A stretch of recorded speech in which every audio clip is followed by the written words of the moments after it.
Hello दोस्तों, नमस्कार। आज हम पढ़ाएंगे शब्द के भेद पढ़ाएंगे और व्याकरण भी थोड़ी आगे देखते हैं। रूपांतरण के अनुसार शब्दों के दो भेद होते हैं। कितने भेद होते हैं? दो भेद होते हैं। कौन कौन से? विकारी और अविकारी अव्यय। फिर देखिए, संज्ञा, सर्वनाम, विशेषण, क्रिया, ये क्या विकारी शब्द हैं। फिर अविकारी देखते हैं, क्रिया विशेषण, संबंध सूचक, समुच्चय बोधक, विस्मयादि बोधक। ठीक, ये क्या थे? रूपांतर के अनुसार दो भेद थे। कौन कौन से? विकारी, अविकारी या अव्यय। फिर देखते हैं, रचना या बनावट के अनुसार शब्दों के तीन भेद होते हैं। कौन कौन से होते हैं? रूट, यौगिक और योग रूट। ठीक, तीन भेद कौन से हैं? रूट, यौगिक और योग रूट। फिर इसके आगे है उत्पत्ति, इतिहास, विकास के अनुसार शब्दों के चार भेद होते हैं। चार भेद कौन कौन से हैं? उत्पत्ति, इतिहास, विकास के अनुसार शब्दों के चार भेद होते हैं। कौन कौन से? तत्सम, तद्भव, देशज, आगत, विदेशज शब्द। कौन से? तत्सम, तद्भव, देशज, आगत, विदेशी शब्द। ये कितने हैं? चार। फिर वाक्य के प्रयोग के अनुसार शब्दों के कितने भेद होते हैं? 8 होते हैं। शब्दों के अनुसार कितने भेद होते हैं? 8 होते हैं। देखते कौन कौन से। शब्द परिभाषा, संज्ञा, जिसे किसी वस्तु, भाव और जीव के नाम को बोध, उसे को संज्ञा कहते हैं। क्या कहते हैं? संज्ञा, जिससे किसी वस्तु, भाव और जीव के नाम का बोध होता है, उसे संज्ञा कहते हैं।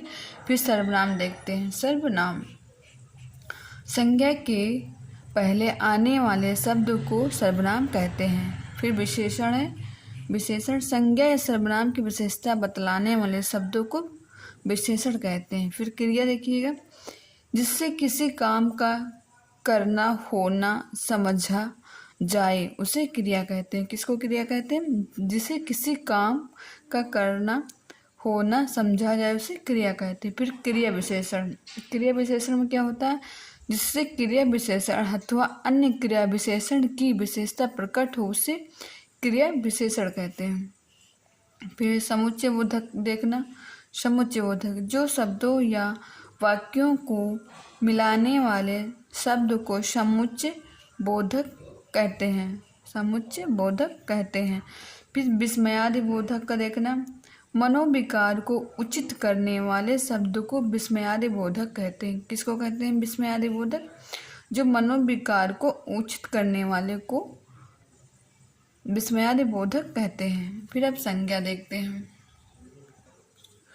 संज्ञा, संज्ञा के मुख्यतः कितने भेद होते हैं? 5। संज्ञा के मुख्यतः 5 भेद होते हैं। कौन कौन से देखते हैं? व्यक्तिवाचक, जातिवाचक, समूहवाचक, दिव्यवाचक, भाववाचक। ठीक, फिर व्यक्तिवाचक में देखते हैं, जिस संज्ञा से किसी एक ही वस्तु, पदार्थ अथवा व्यक्ति का बोध हो, उसको क्या कहते हैं? व्यक्तिवाचक। व्यक्तिवाचक की परिभाषा क्या है? जिस संज्ञा से किसी एक ही वस्तु, पदार्थ अथवा व्यक्ति का बोध हो। जातिवाचक, जिस संज्ञा से किसी एक ही प्रकार की वस्तुओं, पदार्थों अथवा व्यक्तियों का बोध हो, सो क्या कहते हैं? जातिवाचक। फिर समूहवाचक का देखिए, जिस संज्ञा से किसी वस्तु या व्यक्ति के समूह का बोध हो, उसको क्या कहते हैं? समूहवाचक। फिर द्रव्यवाचक है, जिस संज्ञा से माप तौल वाली वस्तु का बोध हो। द्रव्यवाचक, जैसे जिसे तौला जा सके, मापा जा सके या ठोस चीजें, तो उसको क्या कहते हैं? द्रव्यवाचक।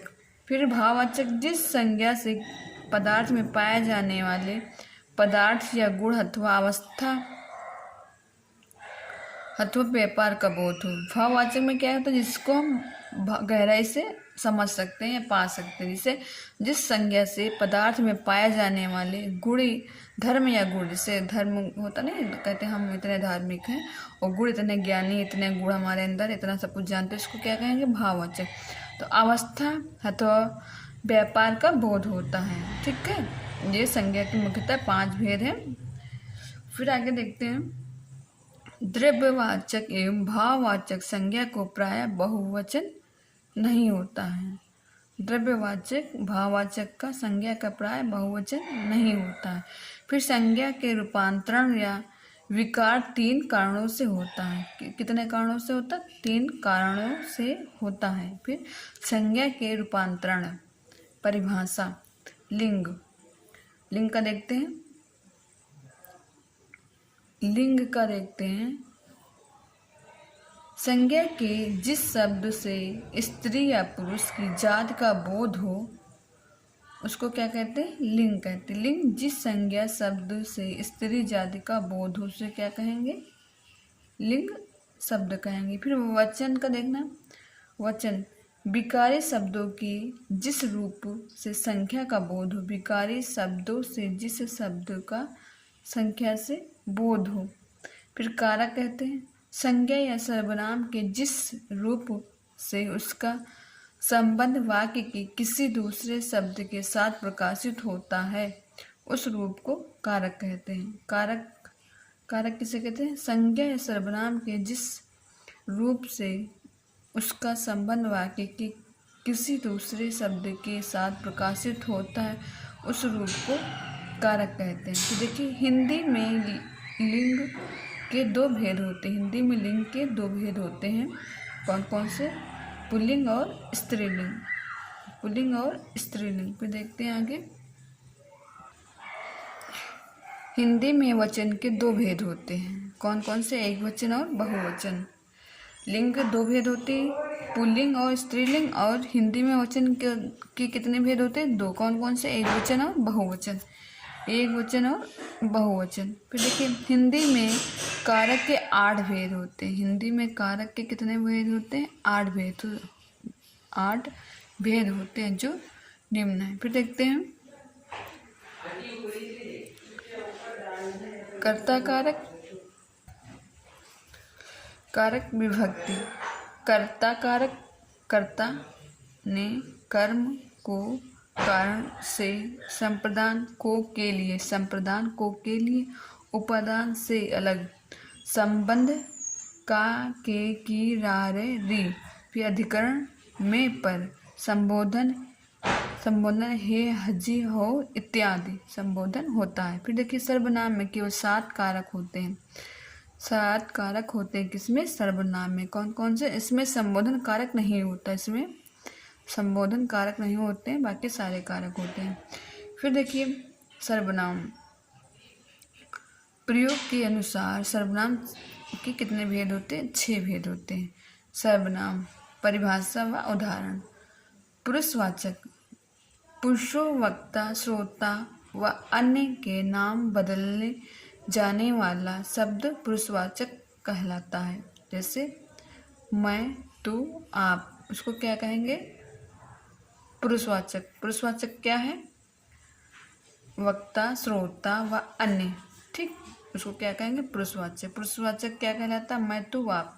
फिर निजवाचक में देखते हैं। निजवाचक जिस सर्वनाम का प्रयोग स्वयं अपने लिए ही हो वह जिस वाचक सर्वनाम कहलाता है वह निजवाचक सर्वनाम कहलाता है।